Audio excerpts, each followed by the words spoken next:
here, Artistic Director and Conductor of your Dayton Philharmonic, back with a piano bench chat for July. And yeah, this is not my living room. This is not my piano, but the wrong notes are still mine, and I'll take responsibility for them.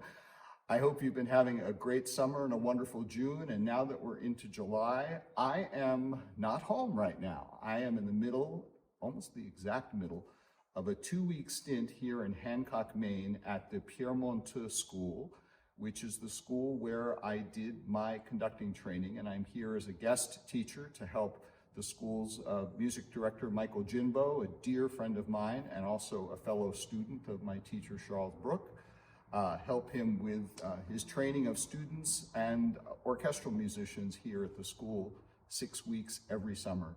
I'm here for 2 of those 6 weeks and having a wonderful time because this is where my conducting career, I guess it's a career now, this is where it started almost exactly 44 years ago on this very stage. Yeah, I have the thing here to prove it was that long ago. It was Brahms's Tragic Overture, the very first piece I conducted a real orchestra in. It wasn't a tragedy, though my friends said I looked like a deer in the headlights when I started, but I got through, and you know, one thing led to another, and here I am as your conductor, and very happy. But I'm also very happy to be back here in Hancock for this period, to sort of come back to where it all began, to see young musicians and young conductors in training. And especially exciting, it was just about a week ago when I got here on a Friday evening, the orchestra was in rehearsal. I came up on stage and I was standing almost exactly here watching an orchestra play.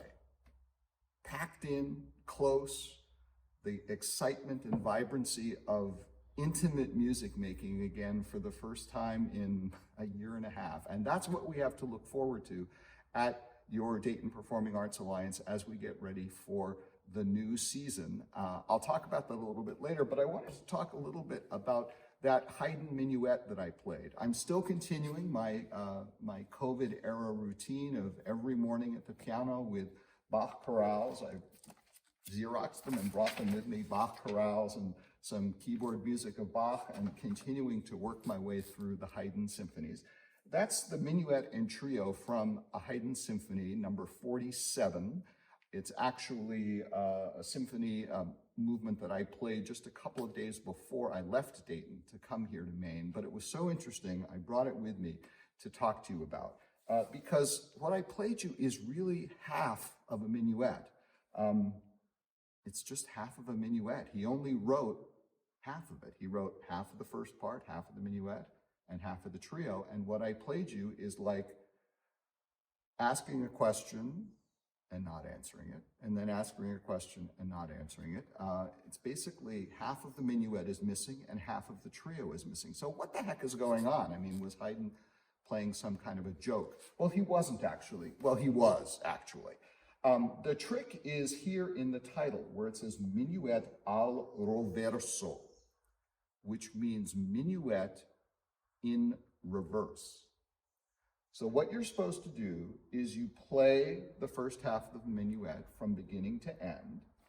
I'll try to do it now. I might screw it up, but I'll keep going. So here's the first half.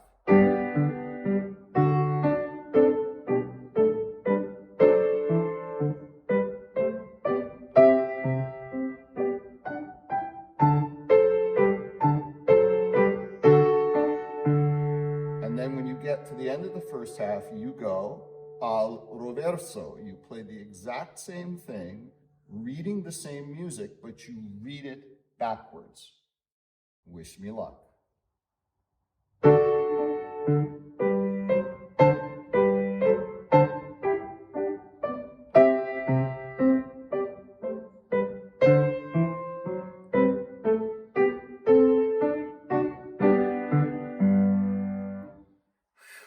I made it.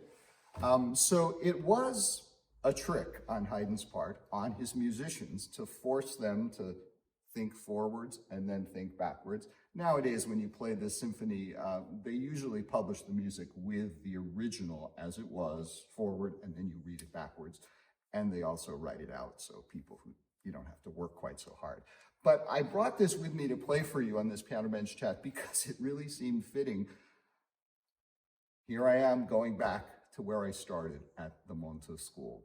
And speaking of going back to where we started, we're going to be going back to the theater pretty soon. I hope you've seen the announcement of the Dayton Performing Arts Alliance's 2021-2022 season, our back and better than ever season with the Philharmonic and the ballet and the opera. And, you know, if the health conditions stay okay, everything will be back to normal with full houses and full orchestra on stage and full programs. There's so many exciting things that I'm looking forward to in the next season. Lots of great music, continuing the Beethoven Symphony cycle. We'll get 3 more symphonies, Beethoven 5, Beethoven 7, and Beethoven 9 at the end of the season with the chorus on stage, assuming everything is good. That will get us in our cycle. We will, by that time, by the end of the season, if all goes well, we will have played 8 of Beethoven's 9 symphonies in celebration of his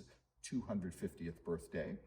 And that'll just leave Symphony number 2, and we'll pick that up in the 22-23 season to complete that slightly prolonged celebration of Beethoven's sesquicentennial. But, you know, it's great to celebrate Beethoven. We also have some wonderful pieces by great women composers, both of today and of the past, and all kinds of great things at the Philharmonic and wonderful stuff throughout the season. I'm so excited it's happening. I hope you're excited too. Tickets are available right now. You can get them through the Dayton Performing Arts Alliance website, daytonperformingarts.org. Our radio broadcasts on Sunday nights are still continuing on WDPR, Discover Classical. So we're keeping the music getting out to you, but I hope you're having a wonderful and restful summer and getting ready for the season, because that's what I'm doing too. In addition to all the scores that I'm studying to be ready to help the students, I've also brought some scores that I'm studying for next season, and that's what the rest of my summer is going to be about, studying. I will be back with you for another piano bench chat in early August, and so have a wonderful month of July. The weather here in Maine is just gorgeous. Wonderfully beautiful 60s and 70s during the day and in the 50s at night. It's great. It was really beastly hot just before I came. So I hope this wonderful weather makes its way to you in Dayton or wherever you are. Stay with us, and we're looking forward to great music and great singing and great dance in Dayton coming up in the fall. Take care. And I'm going to go to the trio now and try to play it backwards and see if I can do it without screwing up. Wish me luck.